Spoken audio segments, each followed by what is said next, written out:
mane osebedo ka puonjo nyithindogi magi fweny ne nyathini nigi rem e gima chalo kama kama, gimiyo bedo gi rem ni en mae gi mae gi mae. To iyudo ka janyuol ok odhi e skul kuom higni 4, ok ong'iyo report form mar nyathine kuom higni 4, ok ong'iyo midterm test kuom higni 4, kae to orito ni mondo nyathini endi odhi okadhi e hike mar 4 kotimo penj.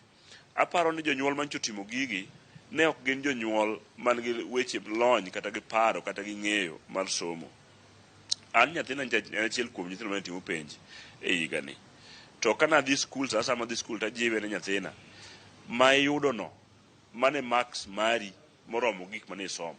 Kik ithagri ni nyaka iyud A kata nyaka iyud ang'o. Intie tiya matek to nadhi through abedo gi jopuonjge piny. To giko ni nyathini ni gima chande en 1 2 3 ma kwatimo magima to odhi improve mokadhi. Nyathina ncho kadho penj.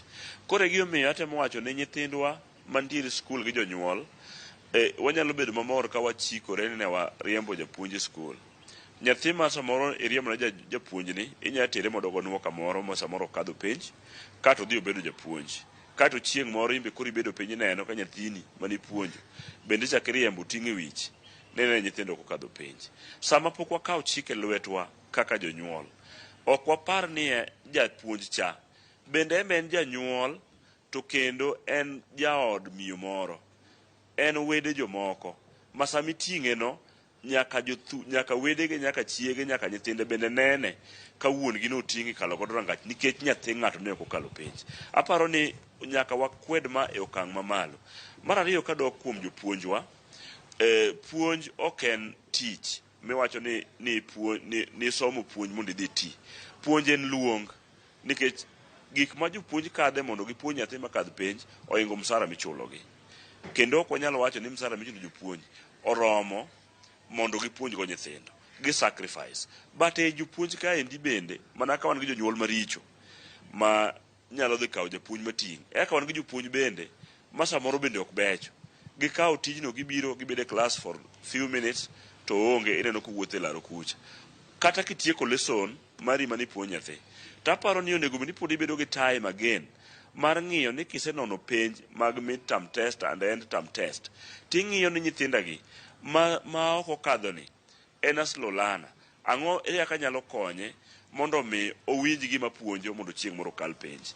Koro nitiere gik mang'eny ma samoro wanyalo yiengo kuom jonyuol to wachak wayiengo kuom jopuonj. Iyudo ka skul pok okalo for the past 5 years. Higa mokwongo orem, nyithindo rem te, otero nyithindo 2 university.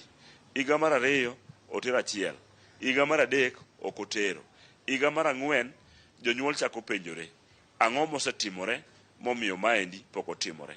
Ka in japuonj maduong' e skul, in ema in principal of the school, tineno ka nyithindi ne ok odhi maber, according to management mana ng'eyo, iluongo jopuonj te tibedo kodgi piny. Tigin bi chaki penjogi ni ang'o momiyo ma otimore. Kwa chako tam, nyaka wabed gi preparation kata ikruok kaka wadhi puonjo matam rum. Kendo kwa chako tam machielo, wachak wang'iyo our notes. Ni to bende subject ni okadho, tang'o miyo ne ok okadho. Ere kama ine gi rem. Mondo waluong parents wabed go penj wanyisgi kuonde ma rem nitie mamiyo nyithindgi samoro ok nyal kadho kata manyalo miyo jopuonj samoro ok puonj maber. Gini en gima riwo jonyuol to riwo jopuonj, kae to chako riwo nyaka ministry mar education. Nikech ka pesa odeko ne school like high school mane ji gomegi, mane ji goe kokogi, e higa mokalo ncha pesa leo ma jopuonj koro chako manyo kaka nyalo pidho nyithindo madhi timo penjgi.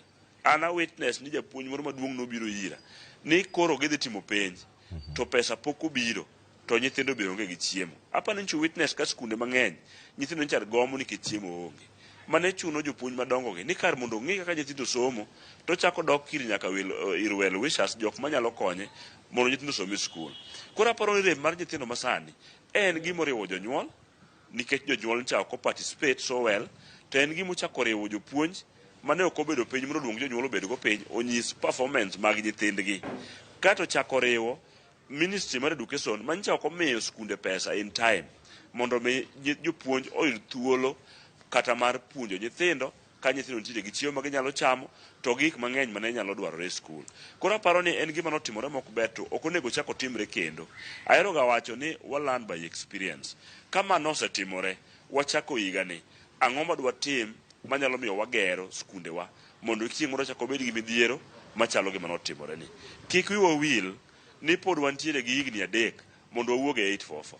Wantie gi form 2, form 3, form 4. I mean form 1, form 2 and form 3 to gi form 4 masani.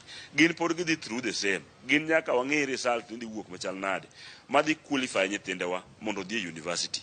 Koro aparo ni kapok wachako wabedo gi machalo kama, an ka timo my management e skunda en nabedo piny gi jopuonjga, wasiko wang'iyo kama ne nitie rem, kato waluongo jonyuol biro to wanyise kuma nyathi ne nitiere gi rem, kato kwa kalo kanyo to wang'eyo ni ka wadhi kalo penjni. Koro aparo ni en ne wajiwre uru ka jo oganda Luo ni wan gini kik timre skundewa to jonyuol nyaka bed achiel kuom management mar skul mondo ging'e ni skul chal nade.